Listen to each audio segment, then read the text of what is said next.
Seth Doane is in Beijing. Seth, as I understand it, sort of one of the telltale signs that something had happened was that the ground shifted. There was an earthquake. Can you tell us what exactly was felt?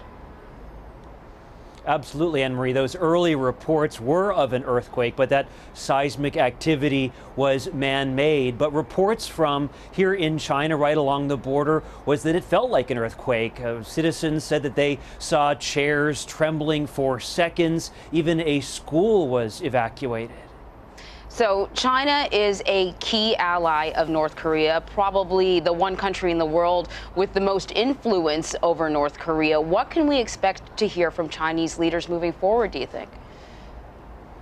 Well, that's the real question I was trying to put to the Ministry of Foreign Affairs spokesperson today, trying to say, okay, you've come out, you've condemned this, but what will China do? I mean, much of the world will be looking to China. When you go into North Korea, we've been 2 times, you see Chinese goods on the shelf. China is absolutely the big power in the region, the major ally of North Korea.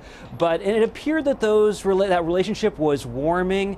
China, as we mentioned in the piece, sent a top official to that military parade we attended, but this shows that China has kind of lost a little bit of its grip on North Korea. So what they really want is a resumption of 6-party talks, and as a permanent member of the United Nations Security Council, what China wants is they hold a lot of sway. So what China wants is quite important, and they have said that they see this as a clear violation. If indeed this test was indeed carried out, if it's found to be true, they see it as a clear violation of the United Nations security resolutions. Those would be strong words. Whether those words have teeth, I guess, remains to be seen. And what about the other countries in the region? South Korea, Japan. What sort of impact could this have on them?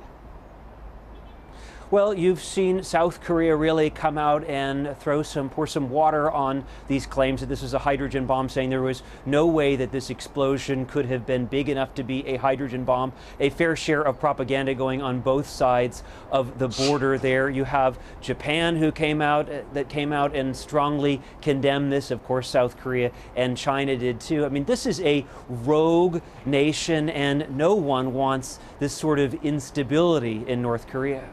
Seth Doane in Beijing, thank you very much, Seth.